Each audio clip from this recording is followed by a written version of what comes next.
Okay, welcome back. As we were just saying, our quest in this section is we are going to automate turning the displays on and off. We're going to automate them so that they turn on when anybody connects an HDMI cable, and they turn off when the displays naturally go to sleep. We want to take that information to feed back into themselves to turn it off. So, a couple bits of information we got to do here. First of all, we need to know when those laptops are connected. Similarly to when we grabbed the USB connected LED for the USB connectivity, we're going to do that. Go to your main page, and we're going to scroll and find our video sources. Here's HDMI AV source 1, that's laptop 1. Here's laptop 2. We don't need something to occur when the wireless presentation connects, because that's always connected with an HDMI cable. The receiving device always has a connection to our NV32H, regardless of whether or not anyone is streaming to it. So we're only doing this for laptop 1 and laptop 2. If you open one of those up, you may be a little confused at first as to what you're looking for. There's a couple of different options up here. At the top, there's one that says HDMI plus 5 volts.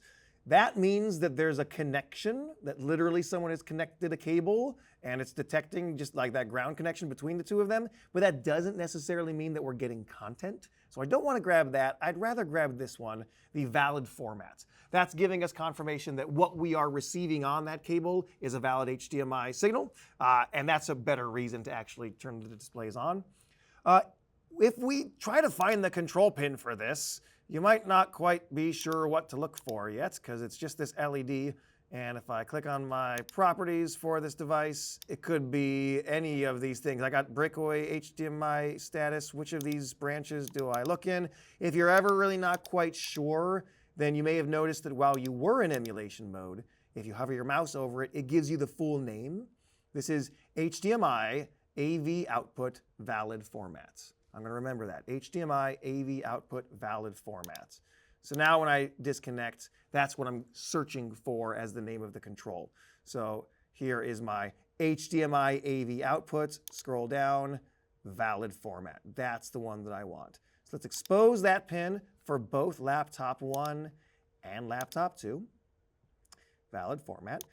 Similarly to what we just did previously with the USB connection, we could take this directly to our block controller, but we got to feed it through our emulator first, just for the sake of this class, so that the emulator reacts properly. So if you click on these control pin outs and hit the space bar, you see that we have some for you already. You've got the laptop 1 active and laptop 2 active options.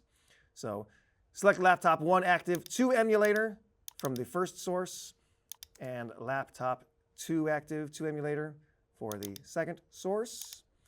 That's going to complete the connection down here to our emulator. Let me close that.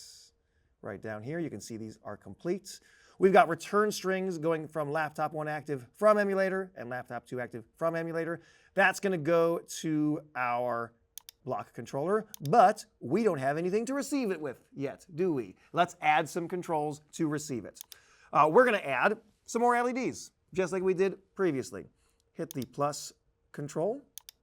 We're going to add an input for LED laptop active 1.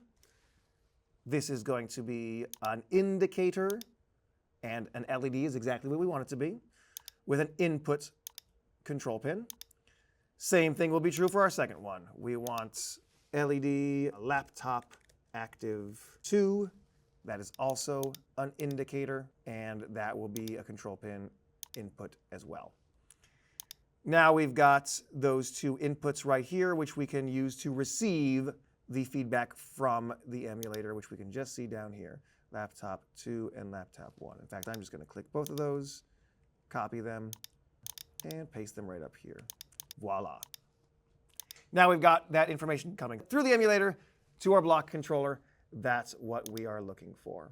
Okay, so now the scripting side's relatively easy. Let's jump back to our block controller for this display control. Make myself a little room here. And we want to think it through, right, with comments. So grab your system block, add it in here. Remember, even if you feel like thinking it through is starting to become a little not necessary because you know what you're doing. Remember that adding those comments are really, really useful for the next person who reads your code. So do your due diligence and write it out for them. If the laptop changes to on, then I want to turn on the displays. Pretty simple. Nothing too complicated there. We'll grab the controls for our LED laptop active 1, our event handler.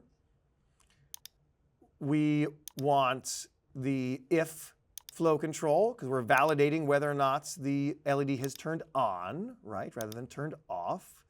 If the laptop changes to on, how do we validate that? By grabbing its own Boolean states. And if it is, what are we going to do? We're going to run the power function that we just wrote, right? That's what we're going to do. We're going to do the power function with what information? What's the information that we're going to pass forward? Well, do we pass in the laptop active Boolean? I mean, I guess we could. You know what's even easier than that? We're just grab the true states. That's all we're doing. We're turning it on. So pass the word true in there. Done. That way, when it gets here, true comes in as the input state and is fed to everything here. So we're turning it on. And why are we turning it on? We're turning it on because user connected a laptop to HDMI 1. We just did it. That's the whole thing. We'll save that. Done. Piece of cake, right? Let's do it again for the other LED, for the second laptop. Let's just duplicate this. Right-click, duplicate, move it down here. Remember these broken hashtags, right? We got to fix this by making it for the second laptop. And just update everything you got to update. This one is for the second laptop's Boolean states. If it turns to on, all this is the same. All I'm doing is updating the debug to say it was number 2. Oh, that took me 5 seconds. 5 seconds to duplicate that. And now this should be functional. Give me a moment to split my screen. OK, I just bumped into emulation mode. Let's test it out. If I can turn on the displays, that works. If I plug in laptop 1, voila, that worked. I can then turn it off. I can plug in laptop 2. That turned them on as well. That's lovely. Perfect. And if I look at my debug window for this particular script, then it says the display power are false because the power button was pressed, or the display power are true because user connected a laptop to HDMI 2. All this is exactly what we want. This is working fantastic.